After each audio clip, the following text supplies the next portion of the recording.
All right, today's topic is going to be DeMoivre's theorem. If you read and studied last night, you would have read a little bit about that. But just a little background on this. Let's consider a number z called z1, which is negative 1 plus I squared is 3. I'm going to draw that over here. Negative 1, I squared of 3, something like this. We think of it as a vector. 1 square root of 3, the point negative 1 square root of 3. That's a 60-degree reference angle. This is 2. That's 120. All right, if I cube that number, watch what happens.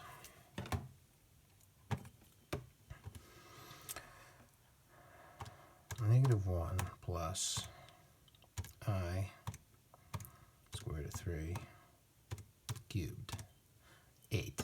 Very interesting. So z1 cubed is 8. Let's take a look at this number.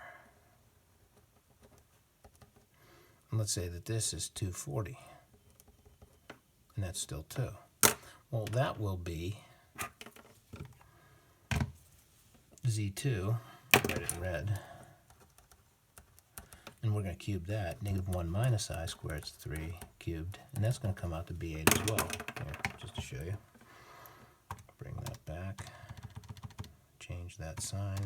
That's 8. Very interesting. All right, let's take a look at this third number right here. And let's say that's 2. So this number, z3,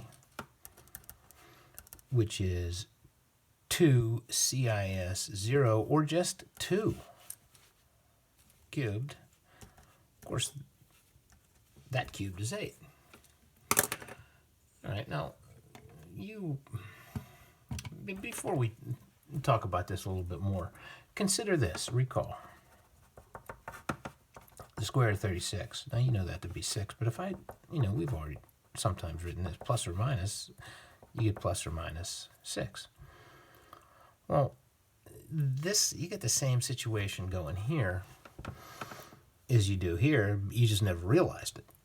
We always told you that there were two square roots of 36, and there are. They just both happen to be real numbers. These are both real numbers, positive 6 and negative 6. The cube roots of 8 are these three numbers, 1, 2, 3. Only one of them is real. So when you put the cube root of 8 into the calculator,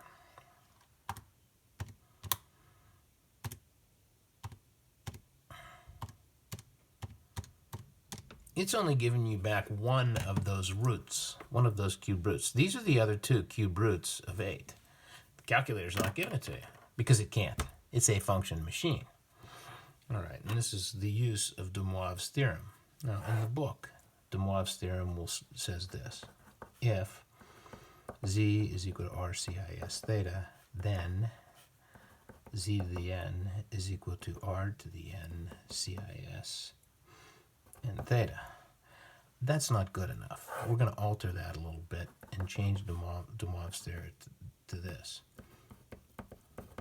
If z is equal to RCIS theta, then z to the n is equal to R to the n times, or R to the n CIS of n times theta plus 360k degrees, where k is an element of the integers. Script z is for the integers. All right, as an example, what are the cube roots of 8? Well, we can think of that as 8 to the 1/3, or 8 CIS 0. 8 is 8 CIS 0. Not 8 CIS theta, 8 CIS 0 to the 1/3. By DeMoivre's theorem, that is 8 to the 1/3, CIS of 1/3 times 0 plus 360k. The new DeMoivre's theorem. This is the modulus. 8 to the 1/3 is 2. CIS, let's distribute this through. Then we get 0 plus 120k degrees. All right, so that's 2 CIS 0, k being 0. 2 CIS k being 1, 120 degrees. 2 CIS k being 2, 240, 2 CIS 360, and so on and so forth. Now, we really don't need this one because it's coterminal for the first.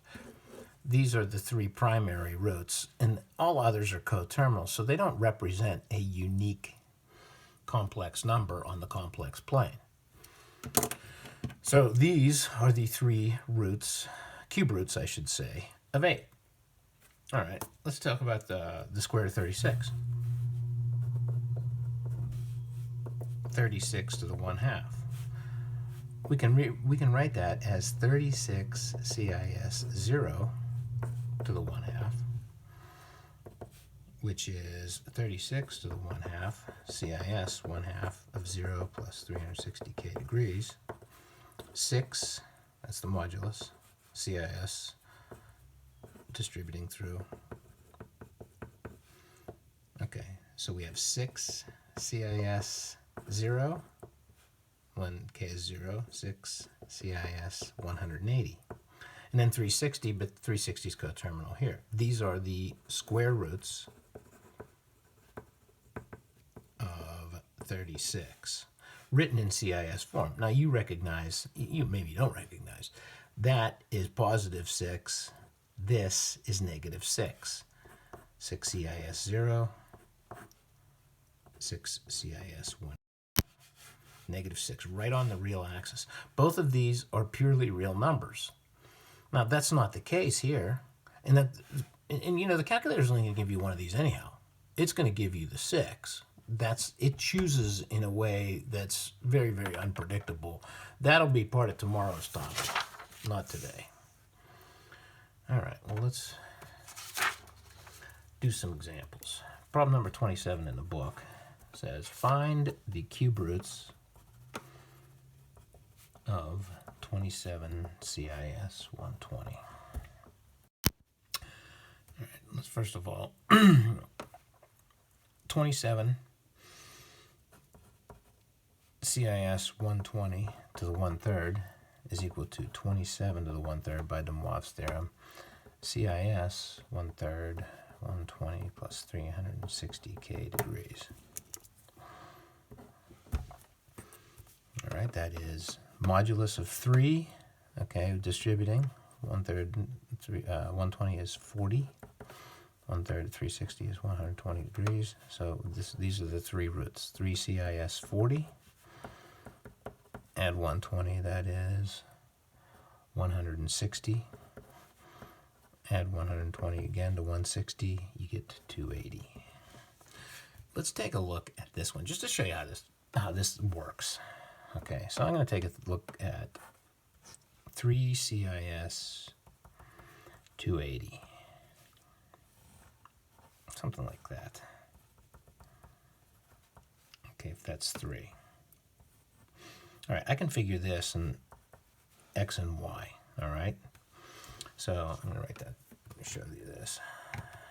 I'm going to take 3. Well, let me write this down first. 3 CIS 280 is equal to 3 cosine 280 plus I sine 280. All right, so that's equal to, now if I distribute this through, 3 cosine 280. Okay, this is approximately 0.52 plus 3 sine 280, or I should say minus 2.95i. Now, I meant to store that first value, so I'll go back and do that. Okay, I'm going to store this in y. And I'm going to store that one in x. Okay, so I got this stored in x and y. Now, if I cube this, I should get that. Let's see if that works. All right, x plus I y cubed. Maybe it doesn't look like it to you. Okay, so I'm going to write this. 0.52 minus 2.95 I cubed is approximately equal to negative 13.5 plus 23.38 I. All right, I'm going to take a look at this number now over here. Negative 13.5, 23. Okay, so negative 13, 23, something like that. The question is, what's that angle? Okay. Is it indeed 27 CIS 120? All right. Well, it'd be easy enough to figure this out, because if I take 27 cosine 120, I get negative 13.5. If I take 27 sine 120, I get 23.28. So this is indeed equivalent to 27 CIS 120. It's pretty close. Of course, it's not perfectly equivalent because we're dealing with decimals instead of exact value. Okay. Now, you don't have to do that for every problem. I'm just demonstrating something that you should be aware of. All right, let's take a look at 29. Actually, I'm going to skip 29. You can handle this stuff. I do want to take a look at a couple of these ones because people in the years past have had questions on this. Number 31, directly from the book, says find the square roots of I. Well, to do that, we have to write this in CIS form. What is I? If I take a look at I, what is it? It's 1 CIS 90. Okay, now the 1, all right, 1 to the 1/2. CIS 1/2 of 90 plus 360k degrees. That's 1 CIS 45 plus 180 degrees and k degrees, not n. We're using k for this. All right, so that is, I'm just going to write CIS 45 and CIS 225. Those are the square roots of I.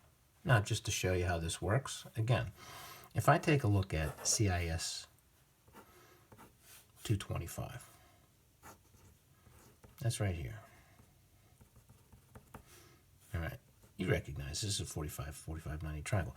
This can be thought of as negative square root of 2 over 2 plus I squared root of 2 over 2. Now, if I square that, move this up.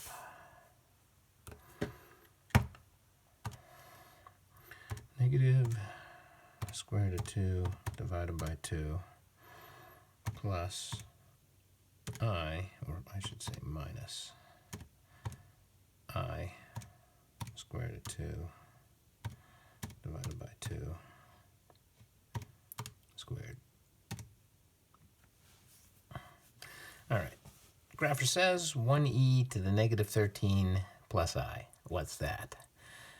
Of course, Grapher's not a perfect device. It's doing some approximations in there. This is about as close to 0. That's fairly close to 0. 10 to the negative 13, very small number. I, of course, is what we were expecting. So we were expecting I. We got something pretty close to I. All right, number 35. Question says, find the sixth roots of negative 1. All right, first of all, we have to figure out what negative 1 is in CIS. That's 180 degrees. So negative 1 is equivalent to 1 CIS 180. All right. Okay, so if I raise that to the 1/6 power, I get 1 to the 1/6 CIS 1/6 of 180 plus 360k degrees. So that is 1, and I'm not even going to write that. CIS 30 plus 1/6, that's 60k degrees. Okay, so we have CIS 30 we're just going to successively add 60 degrees to this. 90, 150, 210, 270, and 330 degrees. Okay, 1, 2, 3, 4, 5, 6. Everything else is going to be coterminal. Again, since you're taking 6 roots, you're going to get 6 roots. Okay, let's look at this one, for example. If I raise it, because we know 210. If I raise CIS 210 to the 6th power, I should get negative 1. All right, what's CIS 210 look like? It's out here, 210. Now, if this is 1, that is the square root of 3 over 2, and that's 1/2. All right, both of these are negative, and that's the imaginary component. So negative square root of 3 over 2 minus 1/2 I to the 6th power should be negative 1. All right, let's see if it works. I'll move that up a little bit, keep myself on the screen. Negative square root of 3 divided by 2 minus 0.5. We'll use that out of convenience. There it is. That one even came back as exactly negative 1. Very interesting. Okay, so not a heavy-duty homework tonight. Let me see, where can I fit this in? I guess right down about here.